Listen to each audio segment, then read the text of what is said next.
I'm sorry, David. David Romero is a man who always kept his word, and he is the most determined man I have ever met. A few hours ago I was giving a eulogy for my best friend. To an army of teary-eyed family members and stone-faced friends, I spoke the piercing words of our lifelong friendship. I remember back when we were kids playing football together. Dave wasn't the biggest guy, but every time he got knocked down, he came back twice as hard. He was a warrior in every sense of the word. Heck, I remember once a kid broke his arm, and he started beating him with his brace. A soft, comforted chuckle came out over the crowd. Every off-season he lived in the weight room, getting ready for the next year. He wasn't afraid of anyone, and he was always ready to fight for the man next to him. David was a great man. I paused as I thought of his body beneath the ground. There was no way out for him now. But more importantly, David was my best friend. I look back at us hanging out as kids, how I'd go to sleep at his place at 2 in the morning after my dad got drunk. How can I describe how David saved me from my life of shattered bottles and abusive heroes?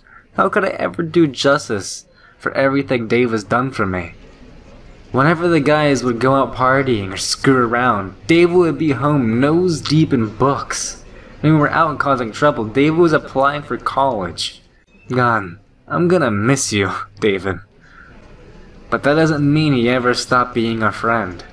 He never looked down on us, and he always gave us a hand when we needed one. He did his best to make us better men than we were. To make us better men that we would ever be. When we got older, David kept me out of prison. He tried to keep me out of trouble too, but when I was too stupid to listen, his hand would always be there. That's just the type of man he was. He never gave up on me, even when I gave up myself. He never gave up on anything. That's what got him killed. I don't know how many times he bailed me out. He said he would be there when I needed him, day and night, and he always kept his word. I actually take credit for him being the youngest police chief in history. He never would have gotten involved in the law if it weren't for him always covering my butt. Again, people laugh with comfort. I walked down the steps in what felt like slow motion. The light through the stained glass shined down upon me, judging me for failing David, for betraying him when he needed my help. I'm sorry, Dave. I touched the wood and rested my forehead against the coffin. God may judge me, but David never will. I'm sorry for everything I did to you. As I walked out into the storm, David's final words seemed to resonate through the raindrops. David, you know I owe Soze a lot of cash. Anything you need, just say the word. You're my brother. The other pallbearers stood stone-faced as the water pounded off the wooden casket. Empty. There was no body to be found. No one knew what happened that night. No one but me. He wants you gone, man. He's trying to make you disappear. As soon as he wants to kill me so bad, he would put a price on my head. I think he did. We slowly lowered the coffin into the ground. David was dead. I just had to keep telling myself that. That night was over. Dang it, put that piece away. Are you doing all this just for money? After everything we went through? You're stupid. David, I'm sorry. I'm so sorry. Don't do this. We're family. Goodbye, David. Then he looked at me. The same look he gave that kid that broke his arm. The same look he gave when he had found a cause. Look would intimidate a man more than eyes of God. I'll get you for this. I'll make this right. I needed a drink. I went to my apartment and swallowed a bottle of whiskey to drown out the guilt. I lit up until I started hearing noises and seeing shadows. But as the night wore on and the drinks wore off, I became more aware. And more aware that the noises were not coming from inside my mind. That from the kitchen I heard a glass shatter. It was a piercing sound.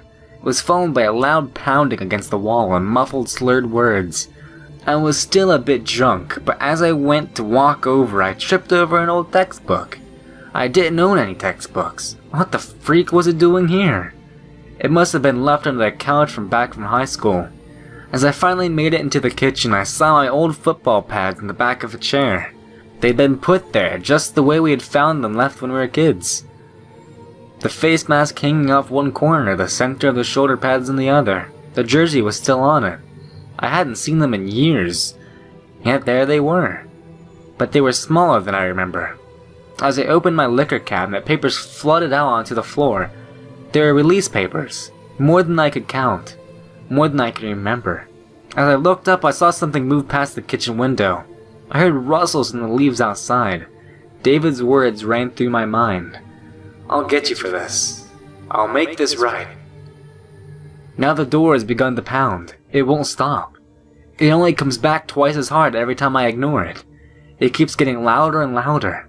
All I wish to say is this, as I hear the footsteps getting closer, and as the shadowy figure creeps towards the center of my vision, know this.